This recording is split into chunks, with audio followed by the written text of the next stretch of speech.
안녕하세요. 말씀 묵상 이광재 목사입니다. 사도행전 말씀을 오늘 계속 이어서 보도록 하겠습니다. 5장 33절에서 42절 말씀인데요. 사명자, 능욕받는 일에 합당한 자, 이런 제목을 가지고 있습니다. 능욕받은 일에 합당한 자. 이 사명자라는 것은 자신이 지금 하고 있는 일에 대해서 분명한 정체성을 가지고 있는 자죠. 그 사명자는 자신이 하고 있는 일들에 대해서 자신의 열매들을 통해 확인하게 될 텐데, 특별히 하나님의 복음, 예수 그리스도에 대해서 반대하는 자들 앞에 사명자에 나타나는 증거는 당연히 핍박이겠죠. 그러나 예수 그리스도의 사명을 받은 그들에게는 오히려 그것이 기쁨이 되었다는 것입니다. 왜냐하면 자기네들이 정확하게 하고 있는 일들이 열매로서, 핍박으로서 나타나고 있기 때문입니다. 사명자가 때로는 자신의 고난을 통해서 그것이 확증되고 있는 모습들을 오늘 사도행전을 통해서 목격하게 됩니다. 오늘 말씀을 통해서 하나님께서 저희들에게 말씀하시고자 하는 뜻이 무엇인지 같이 말씀을 나누며 찾아가 보도록 하겠습니다. 제가 기도하고 시작하겠습니다.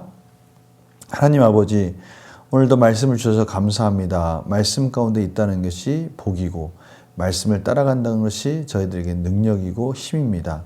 성령님 조명하여 주셔서 오늘도 말씀을 깊이 깨닫게 하여 주셔서 우리가 말씀을 따라가며 능력 있고 행복한 삶으로 이어지게 하여 주시옵소서. 감사드리며 예수님의 이름으로 기도드립니다. 아멘. 제가 오늘 사도행전 5장 33절에서 42절 말씀을 봉독해 드리도록 하겠습니다.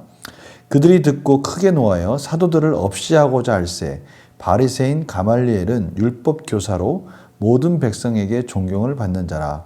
공회 중에 일어나 명하여 사도들을 잠깐 밖에 나가게 하고 말하되 이스라엘 사람들아 너희가 이 사람들에게 대하여 어떻게 하려는지 조심하라.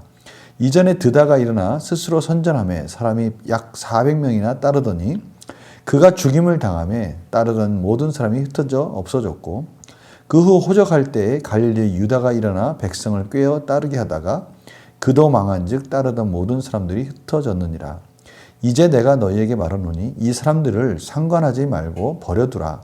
이 사상과 이 소행이 사람으로부터 났으면 무너질 것이요 만일 하나님께로부터 났으면 너희가 그들을 무너뜨릴 수 없겠고 도리어 하나님을 대적하는 자가 될까 하노라 하니 그들이 옳게 여겨 사도들을 불러들여 채찍질하며 예수의 이름으로 말하는 것을 금하고 놓으니 사도들은 그 이름을 위하여 능력받는 일에 합당한 자로 여기심을 기뻐하면서 공회 앞을 떠나니라. 그들이 날마다 성전에 있든지 집에 있든지 예수는 그리스도라고 가르치기와 전도하기를 그치지 아니하니라. 아멘.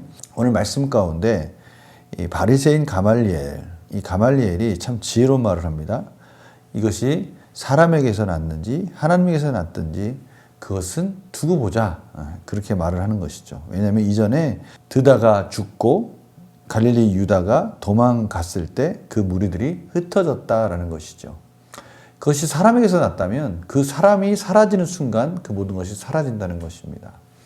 그러니 제자들이 예수 그리스도의 이름을 전하다가 예수 그리스도의 이름을 전하는 것이 그들에게 의미가 없고 생명이 없다면 저절로 사라질 거니까 그냥 놔두라는 것이죠. 그러나 하나님의 뜻이라면 그것이 우리가 아무리 애쓴들 소용이 없다. 참 지혜로운 말이죠. 오늘 말씀 가운데 그래서 38절 39절 중요한 말이죠. 사람들을 상관하지 말고 버려두라. 이 사상과 이 소행이 사람으로부터 났으면 무너질 것이요. 사실 이 말씀은 저희들이 받아야 될 놀라운 말씀이지 않습니까?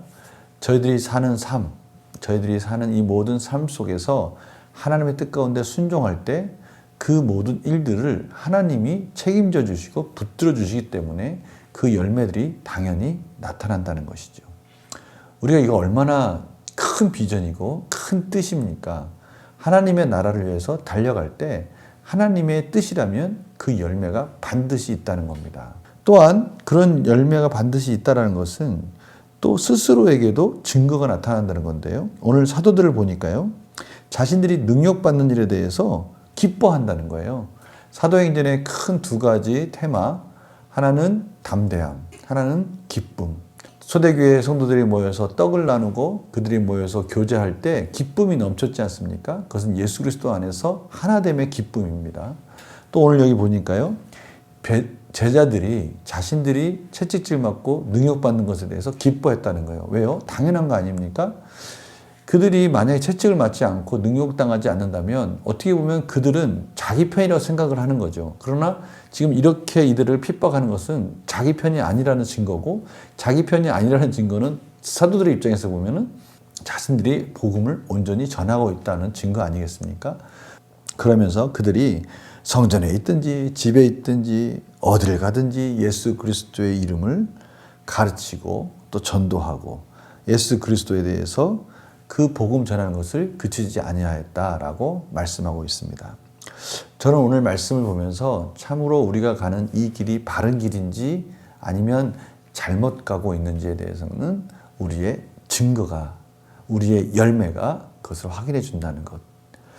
이것이 너무나 큰 소중한 하나님이 우리에게 주신 은혜이죠. 우리가 하나님의 뜻 가운데 가고 있다면 우리 삶이 기쁨이 넘치는 겁니다. 즐거운 거예요. 비록 힘들고 어렵지만 그 길이 하나님의 기뻐하시는 길이고 복음을 위한 길이라면 우리는 견뎌낼 수 있다는 거예요. 하나님께서 우리를 위로해 주시고 기쁨 가운데 함께 해 주신다는 확신만큼 우리가 담대하고 기뻐할 이유가 또 다른 무엇이 있겠습니까? 하나님과 나와 함께 하신다. 하나님이 나를 도와주고 계시다. 하나님 내가 힘들 때마다 밀어주고 계시다. 이것만큼 기쁜 일이 뭐가 있겠습니까? 오늘 바로 그런 일들을 사도들이 경험했다는 것이죠. 문제를 한번 풀어볼까요? 공회가 사도들을 죽이려 하자 가말리엘은 어떻게 변론합니까? 그 열매를 보자. 만약에 그것이 사람의 것이라면 흩어질 것이고 하나님의 것이라면 우리가 아무리 대적한들 그것을 꺾을 수 없고 우리가 오히려 하나님을 대적하는 꼴이 되니 그냥 놔두자, 이렇게 얘기하는 것이죠. 채찍질 당하는 곤욕을 치르면서도 사도들은 어떻게 행합니까? 그들의 복음 전하는 것을 멈추지 않았습니다. 오히려 기쁘게 여겼어요. 자기네들이 하는 일들이 정말 맞구나라는 것을 저들이 자신들을 박해하는 것을 보고 확인하는 것입니다. 사도들은 왜 능욕받는 일을 합당하게 여기고 기뻐하면서 복음 전파를 그치지 않습니까? 지금 자신들이 가는 길이 바른 길이라면 저들로부터 핍박받는 것이 당연하다는 거예요. 저들이 싫어해야 정상인 겁니다. 저들이 좋아하면 저들이 원하는 일을 하고 있는 거지 않습니까? 그러나 저들이 싫어하고 핍박하는 것은 저들이 싫어하고 있는 바로 그 예수 그리스도를 온전히 잘 전하고 있다는 증거이죠. 그러니 하나님이 만족하시고 하나님이 기뻐하신다라는 거 아닙니까? 그러니 사도들도 하나님의 기쁨, 그 은혜 가운데 자신들도 기뻐하는 겁니다. 너무나 감사한 거죠. 핍박받으면서도 예수님을 그리스도라 가르치고 전도하기를 그치지 않는 사도들을 보며 무엇을 느낍니까?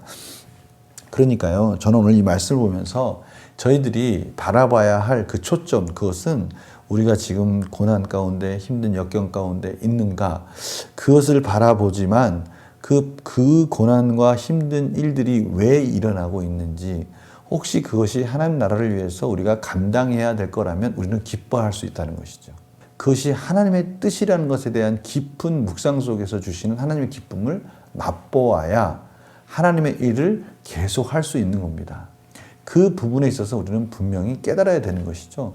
그냥 하는 것이 아니라 내가 하고 있는 이 일이 정말 하나님이 기뻐하신 일인지를 확인하면서 그 열매를 보면서 기쁨과 감사함 가운데 나아가는 겁니다. 그래서 결단과 적용도요. 하나님의 일을 하다가 핍박이나 어려움을 겪을 때 나는 어떻게 반응합니까?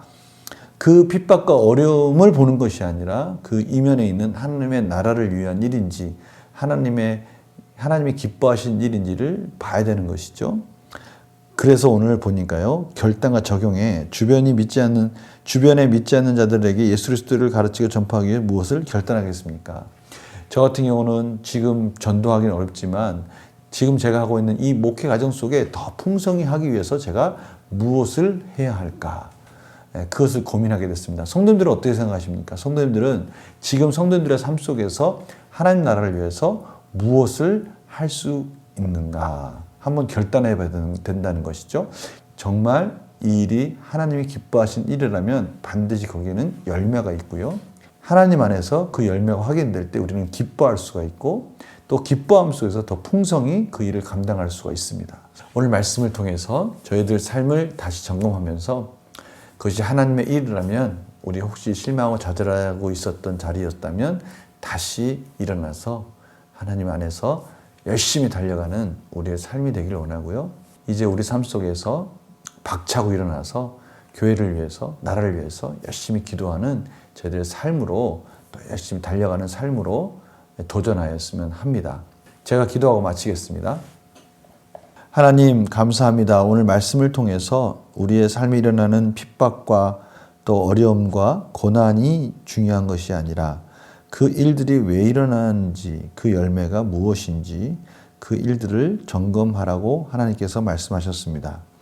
저희가 가는 길이 하나님의 뜻이라면 기쁨을 주시고 소망 가운데 잘 견디게 하여 주시옵시고, 우리가 하나님의 뜻 가운데 하나님의 풍성한 열매를 통해서 하나님께 영광 돌리는 삶이 되게 하여 주시옵소서. 감사드리며 예수님의 이름으로 기도드립니다. 아멘. 성경 통독과 말씀 묵상으로 저희들 하나님이 원하시는, 하나님이 기뻐하시는 일 더욱더 열심히 달려가며 행복한 삶으로 이어지기를 원합니다. 내일 또 뵙겠습니다. 안녕히 계세요.